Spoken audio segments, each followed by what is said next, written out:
વિધાનસભા બેઠક પર તેના કરતા વધુ મતદાન થાય તેવા પ્રયાસો કરવામાં આવી રહ્યા છે। હું આપને દ્રશ્યો બતાવીશ કે અત્યારે બપોરનો સમય છે અને તમામ મતદાન મથકો છે તે મોટાભાગના અત્યારે ખાલી જોવા મળી રહ્યા છે। એકાદ દોકલ જે મતદારો છે તે જ મતદાન કરવા માટે અત્યારે આવી રહ્યા છે। મહત્વની વાત તો એ છે કે બપોર સુધીનો સમય થયો છે, ચુસ્ત પોલીસ બંદોબસ્ત વચ્ચે શાંતિપૂર્ણ માહોલની અંદર મતદાન છે તે ચાલી રહ્યું છે। અત્યારે એક માજી પણ આવી રહ્યા છે અને તેઓ મતદાન કરવા માટે જઈ રહ્યા છે। પોલીસ દ્વારા આ માજીને મતદાન કરાવવા માટે પણ અત્યારે મતદાન બૂથ સુધી જે લઈ જવામાં આવી રહ્યા છે। આમ વહેલી સવારથી જ અલગ અલગ રંગો જોવા મળી રહ્યા છે। ચુસ્ત પોલીસ બંદોબસ્ત વચ્ચે શાંતિપૂર્ણ માહોલની અંદર સંધ્યા જે મતદાન છે તે ચાલી રહ્યું છે। અત્યારે આપણી સાથે કોંગ્રેસના NSUના પૂર્વ પ્રદેશ પ્રમુખ મહિપાલસિંહ ગઢવી છે, વાત કરીશું તેમના જોડે। મહિપાલસિંહ, વધુ મતદાન થાય તેના માટે કેવા પ્રયત્નો અત્યારે કરવામાં આવી રહ્યા છે? બિલકુલ, સમગ્ર વિસ્તારમાં એક તો મતદાન ચાલેલું છે, એના ઉપરથી ઉત્સાહ જોવા મળી રહ્યો છે। મતદાતાઓમાં એક અનેરો ઉત્સાહ જોવા મળી રહ્યો છે। લોકસભાની ચૂંટણી હમણાં જ પૂરી થઈ છે, તેમ છતાં ક્યાંક ને ક્યાંક જે મતદારોની લાઈન જોવા મળી રહી છે એમાં મને એવું લાગી રહ્યું છે કે મતદાર હજુ પણ વધુ વિશેષ આવશે। બીજી વસ્તુ એવું છે કે અત્યારે સિઝનનો ટાઈમ હોવાથી, ખેતીની સિઝનનો ટાઈમ હોવાથી ક્યાંક ને ક્યાંક ખેતરમાં વસવાટ કરતા હોવાના કારણે બપોર પછી 3 વાગ્યા પછી એક મોટી કતારો તમને ક્યાંક ને ક્યાંક જોવા મળશે અને 6 વાગ્યા સુધી મને સંપૂર્ણ વિશ્વાસ છે કે વધુથી વધુ મતદારો બહાર નીકળી અને પોતાનો જે મતદાનનો જે અચૂક અમૂલ્ય જે મત આપેલો છે આ ભારતના બંધારણે એનો ઉપયોગ કરવાની કોશિશ સંપૂર્ણપણે કરશે। એટલે બધાની એવી કોશિશ છે કે વધુથી વધુ મતદાન થાય, મતદાનનો જે અધિકાર છે એનો સંપૂર્ણપણે ઉપયોગ કરીને પોતાને જે પણ મન ગમતો હોય, જે પણ એમાં જોતા હોય કે નહીં આપણો જે ઉમેદવાર છે ઉત્સાહી છે, યુવા છે, શિક્ષિત છે, અનુભવી છે અને આપણા વિસ્તારના જે પ્રાણ પ્રશ્નો છે એને વાચા આપી શકે એવો છે, એના માટે મજબૂત થવા માટે ક્યાંક ક્યાંક મતદારોને ઉત્સાહ બતાવીને બહાર નીકળશે એવો મને સંપૂર્ણ વિશ્વાસ છે। માવજીભાઈ અપક્ષી ઉમેદવાર છે, કોના પર ભારી પડશે, ભાજપ કે કોંગ્રેસ પર? અત્યારની હાલની પરિસ્થિતિ પ્રમાણે સંપૂર્ણપણે એવું દેખાઈ રહ્યું છે કે માવજીભાઈના જે પેટન્ટ વોટ છે જેમને મળી રહ્યા છે ક્યાંક ને ક્યાંક ભારતીય જનતા પાર્ટીના વોટ મળી રહ્યા છે। ભારતીય જનતા પાર્ટીના 95%થી પણ વધુ જે મત છે એ માવજીભાઈમાં શિફ્ટ થઈ રહ્યા છે। એના કારણે સીધું કોંગ્રેસને ફાયદો થશે અને ભારતીય જનતા પાર્ટીને મસ્ત મોટું નુકસાન થશે। એનું આંકડો ક્યાંક ને ક્યાંક ભારતીય જનતા પાર્ટી પણ સુધી પણ પહોંચી ગયો છે અને ક્યાંક ને ક્યાંક એનાથી સંપૂર્ણપણે કોંગ્રેસને ફાયદો થતો દેખાઈ રહ્યો છે। આપણે અત્યારે બમાણા ગામમાં છીએ। આ એવું ગામ છે કે જે આજ દિન સુધી ચૂંટણી યોજાઈ નથી, જ્યાં ખાલી લોકસભા અને વિધાનસભાની ચૂંટણી યોજાય છે।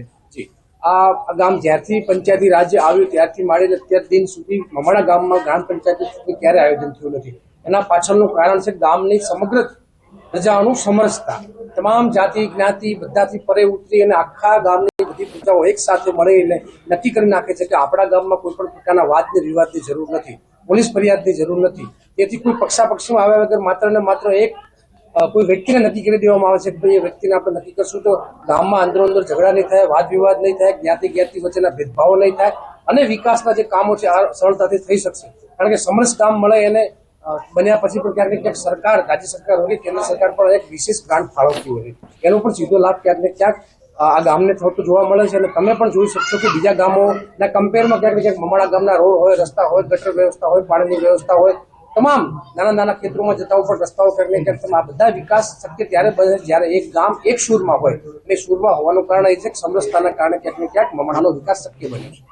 સંધ્યા, અત્યારે હું એવા ગામમાં છું, સુઈગામ તાલુકાના મમાણા ગામમાં, કે જ્યાં આજ સુધી પંચાયતની ચૂંટણી યોજાઈ નથી। અહીંયા માત્ર લોકસભા અને વિધાનસભાની ચૂંટણી યોજાય છે। સંધ્યા જી, બિલકુલ, આપનો આભાર અમારી સાથે જોડાવા બદલ।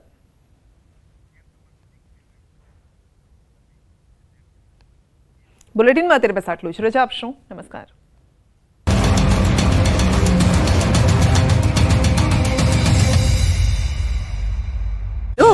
15 દિવસથી રાઉન્ડમાં છે, મારું ડીએપી ખાતર જ નથી।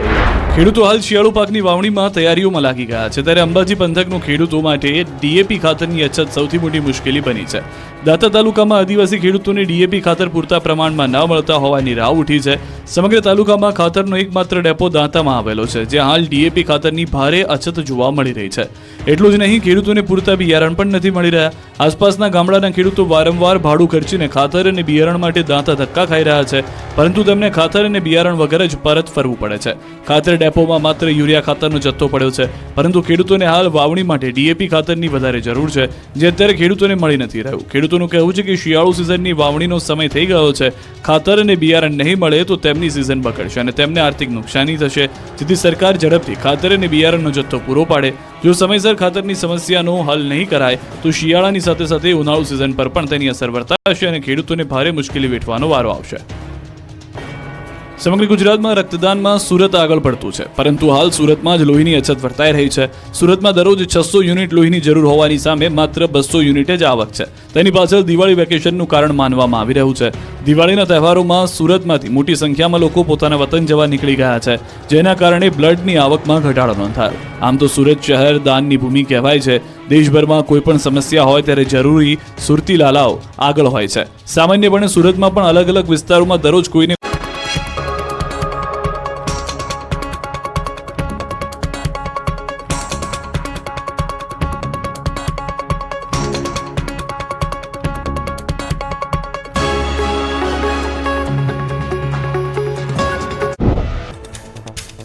અમદાવાદની ખ્યાતિ હોસ્પિટલ વિવાદમાં પરિવારને જાણ કર્યા વગર દર્દીઓનું ઓપરેશન કરાયાનો આરોપ. સારવાર દરમિયાન 2 દર્દીના મોત. દર્દીના પરિવારજનોએ હોસ્પિટલમાં હોબાળો મચાવ્યો અને તોડફોડ કરી. કડીના બોરીસણામાં મેડિકલ કેમ્પમાંથી 19 લોકોને સારવાર અર્થે લવાયા હતા. અમદાવાદ ખ્યાતિ હોસ્પિટલમાં ઓપરેશન કાંડ મામલે તપાસનો ધમધમાટ. પોલીસે એડી દાખલ કરી વધુ તપાસ શરૂ કરી. બંને દર્દીઓના મૃતદેહને પોસ્ટમોર્ટમમાં રિપોર્ટ અને તજજ્ઞની સલાહ મુજબ આગળની કાર્યવાહી કરાશે. અમદાવાદની ખ્યાતિ હોસ્પિટલમાં હોબાળા અંગે ગંભીર નોંધ લેવાઈ. આરોગ્ય મંત્રી ઋષિકેશ પટેલે આપ્યા તપાસના આદેશ. કહ્યું, પુરાવા મળશે તો જવાબદાર ડોક્ટર અને હોસ્પિટલ તંત્ર સામે લેવાશે પગલાં. પીએમજે યોજનાની એન્ટી ફ્રોડ યુનિટ કરશે તપાસ. ખ્યાતિ હોસ્પિટલમાં આરોગ્ય વિભાગની ટીમે કરી તપાસ. હેલ્થ ઓફિસર ભાવિન સોલંકી સાથે ગાંધીનગર આરોગ્યની ટીમ પણ તપાસમાં જોડાઈ. પુરાવા તેમજ ઓપરેશન પહેલા જાણ કરાઈ હતી કે નહીં તે અંગે કરાઈ તપાસ. ખ્યાતિ હોસ્પિટલ કાંડને લઈને આરોગ્ય વિભાગના એડિશનલ ડાયરેક્ટરનું નિવેદન. એડિશનલ ડાયરેક્ટર ઉપેન્દ્ર ગાંધીએ